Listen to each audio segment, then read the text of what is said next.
Hey, you guys, I'm back.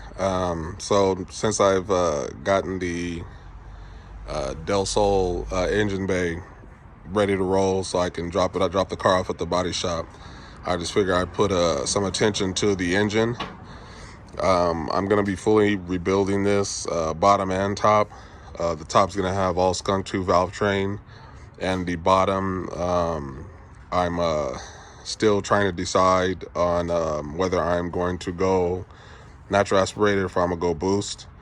Since I have to rebuild it anyways, I got a decision to make.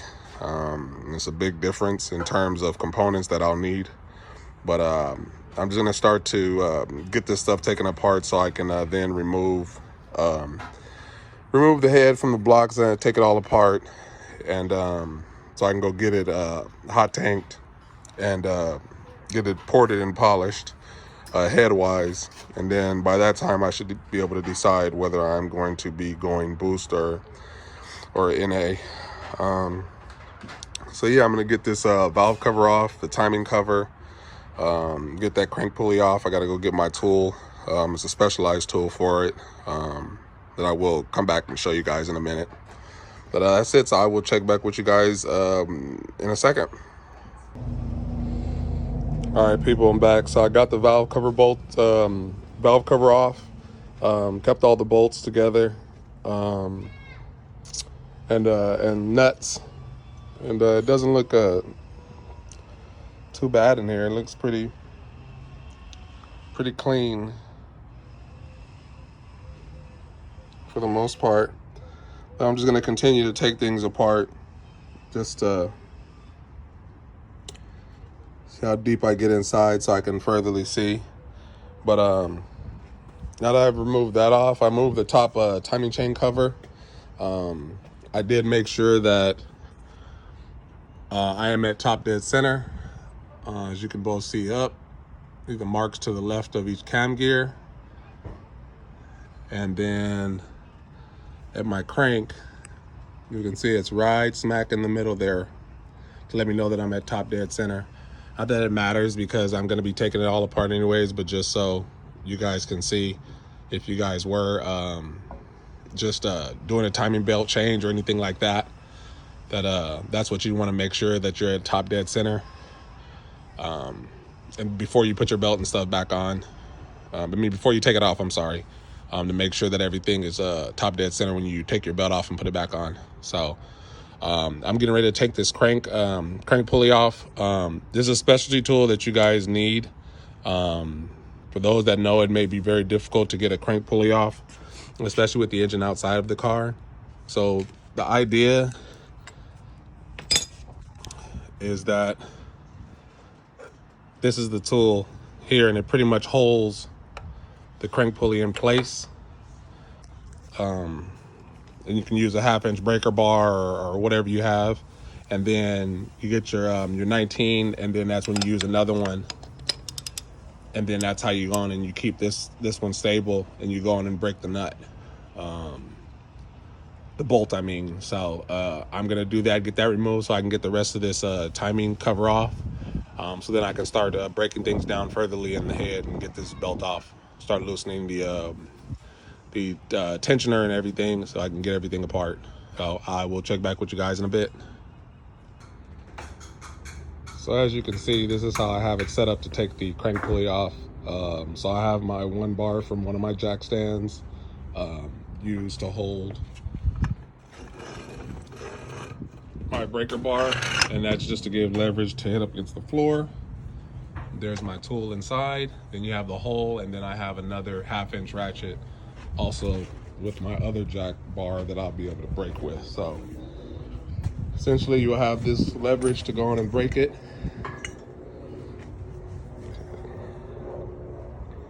Change this.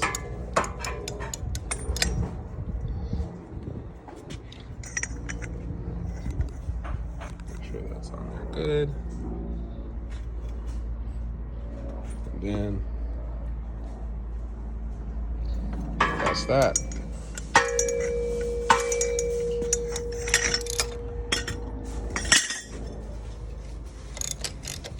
So it can be a pain in the butt removing a crank pulley. I think there's only one or two ways. You either got an air gun or you have this tool here that you can pull it off. I think I paid like $30 for this tool. Just so you can see it. And it just makes life a lot easier in terms of taking the crank pulley off. But this is it right here. A Specialty Tools 60100A. And that's it, and it's broken. So just for you guys to know how to pull your crank pulley off. Just a little side note for you. I'm gonna get this off so I can get the timing cover off, and I'll be right back. All right, I'm back. So this is pretty much where we're at this very moment. Let's see.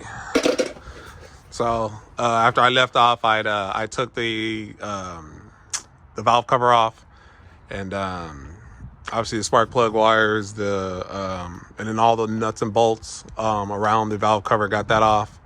Then I had to come around. I went ahead and I pulled the side mount off as well. It was connected. Another part of the mount was connected here. I did take it off.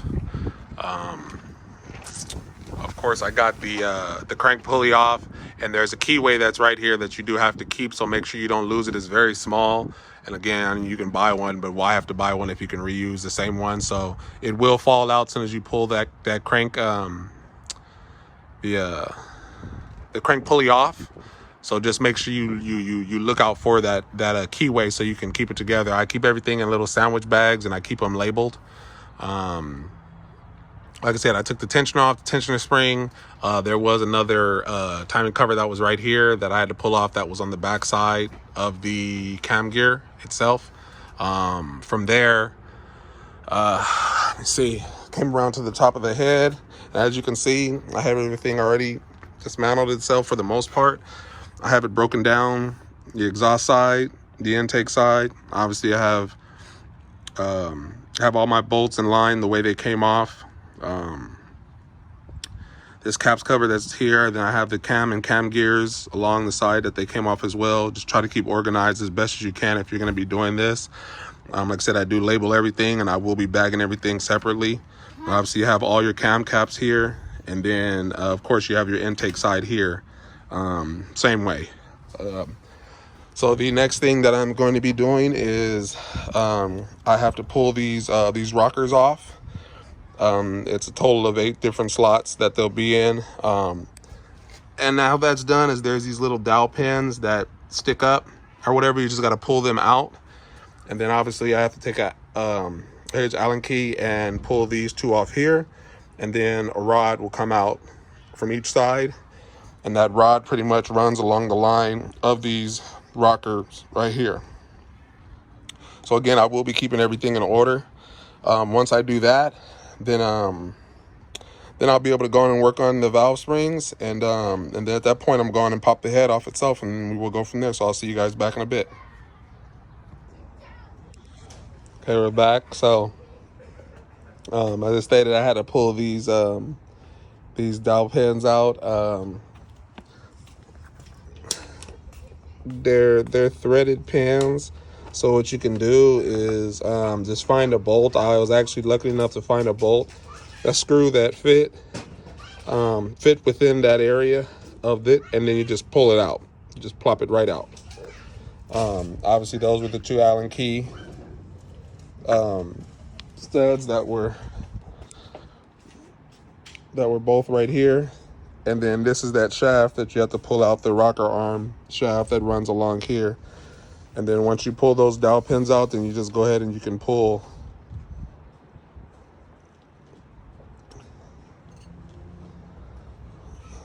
the shaft. And again, I do my best to try to keep everything together.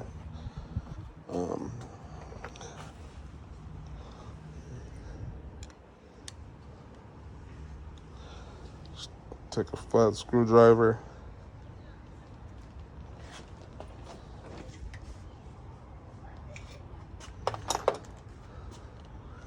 Here's the second one.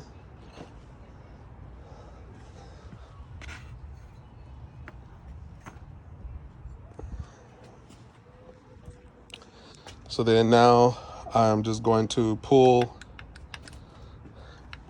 each rocker off.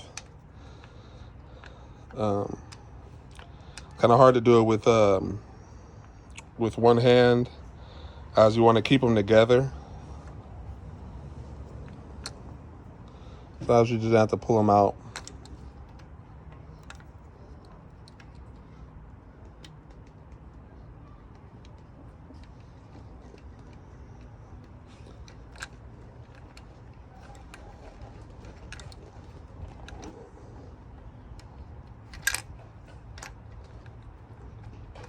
And there's a pin that keeps all three of them together.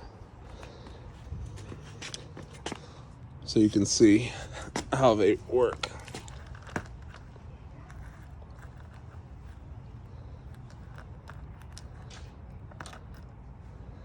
See, they all go. And this pin here is what locks them all together inside when you put them a certain way. Let's put that back in there. And like I said, just keep them together in line as the way they came out.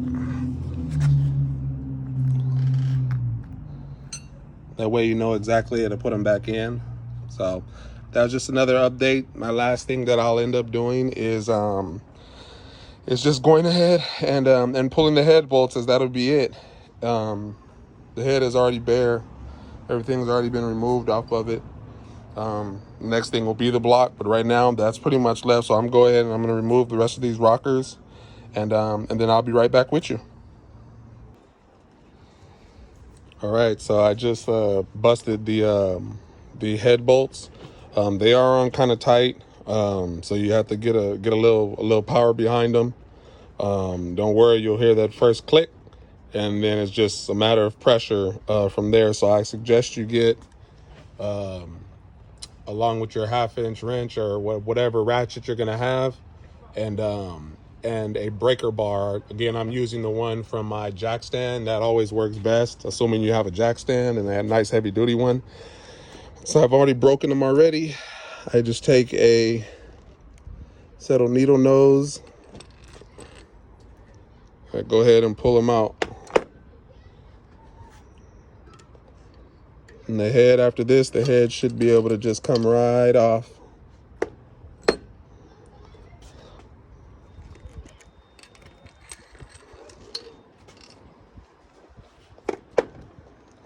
I'm going to be replacing these with ARP head studs, but I'll still hold on to them.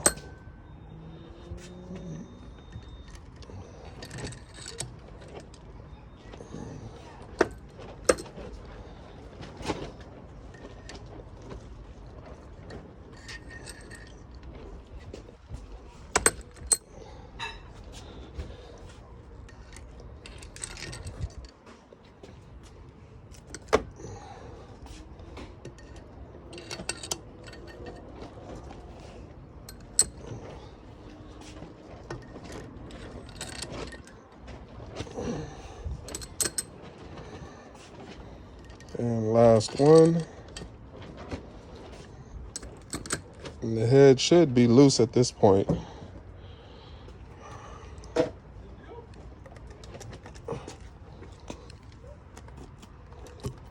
Yep, she's ready to roll. So bear with me while I take her off, as I'm gonna need 2 hands. All right, so that's it. So I pulled the head off, so everything is in line, everything is sat the way it came off, along with the head and the way it sat on the block. Now these pistons are dirty. Oh man. Shoot. But it's all good, because they're all gonna get changed. But this looks to be right about right for stock pistons and almost 30-year-old engine, in the sense being a stock b16a3. So Honda is built to last, as it was running just fine, but it's going to run even better by the time I get done with it. So I'm going to end up pulling these pistons rods in the crankshaft. I'm going to polish polish the crankshaft. I don't think I'm gonna balance it. Honda's crankshafts come well balanced already. I don't think there's anything better than stock. And I'm not doing like a stroker motor or anything like that, so I'm just gonna stick with the OEM crank. The pistons, like I said, I'm still trying to determine if I'm gonna go turbo or if I'm gonna stay natural aspirated on this build. I already got a Moroso oil pan that has that's already tapped, and it's baffled, so that'll net me not more power, but being that it'll be baffled, the crankshaft will be able to turn more smoothly in the sense. So being that my oil pan from Moroso is already tapped with the plug to be able to add the fitting, that it makes it easy for me. Not that that's a big deal, just tap the damn oil pan and call it a day, but since I got an oil pan already, now I have that already added. So said I'm gonna have to do a full valve train, and it's gonna be full skunk 2 valves train, and then my pistons and rods I am going to continue to look into. To the crank, I am going to have it polished, or I'll probably polish it myself. I still have to get all the bottom end stuff, my bearings, obviously the pistons, the rods, then I'll do it with the crank. I am gonna finish pulling apart the block itself. I'm gonna leave that for another day.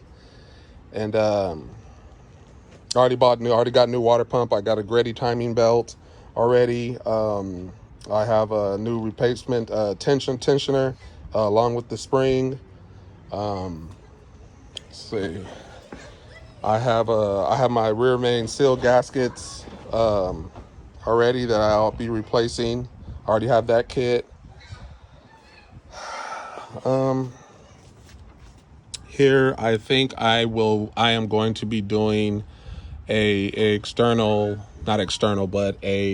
can, and I'm gonna port my valve cover, because I don't want it ported right here. I want to get rid of that big ugly box that's back here. So I will end up getting the fittings for my valve cover so I can tap it and weld them in, and that will be it. Change the oil pan. But first I'm gonna get the block taken apart, just like the head in a sense. I still got to remove my lost motion assemblies and the valve springs. I have my valve spring tool that came in, so I can take the valve springs out, get the keepers out, and then pull the valve springs and retainers out. As you can see on the intake side, the valves are green. They have a green label on them, and then on the exhaust side they are brown. If you can see that, I know it kind of blends in with the valve spring, but you can tell the difference there on those top 2 rings. It's brown, so that'll let me know which side is which. But nonetheless, I am going to be replacing these with skunk 2 titanium, dual valve springs, and titanium retainers as well, along with the skunk 2 lost motion assemblies, and then skunk 2 keepers as well. I could reuse them, but I'm just going to replace everything and just call it a day. And that is pretty much it. But this is pretty much how you break down the head in a sense. Like I said, I try to be neat as possible so I know where everything is at and how everything is labeled. I'll know exactly how to put everything back or whatever. So just take a little time out and do that, and do your labeling, bag everything, and that way it makes it easier for you. Well, until next time, I will speak with you guys then. In my next video will definitely be on breaking down the block in a sense. I might do a short video on the removal of the valve springs and the retainers. The lost motion assemblies, they just pull right out if you can get them good. Yeah, they just pull right out with your hand. Normally, if you hear any tapping, normally I know these things are prone to go bad, but mine are actually still good. The OEM Honda ones, mine are still good. So as I checked each one, but it doesn't matter. I'm going to change them out anyways to upgrade them to just a spring. And that will be it, because that's what Honda is generally using now anyways, is the spring, the updated version of them. But that is it. I will end it here so I can get all this stuff backed up and carry on with the rest of my day, as I've taken half the day out to deal with all this stuff. But I will speak with you guys soon. Next video around. Like and subscribe. Thank you.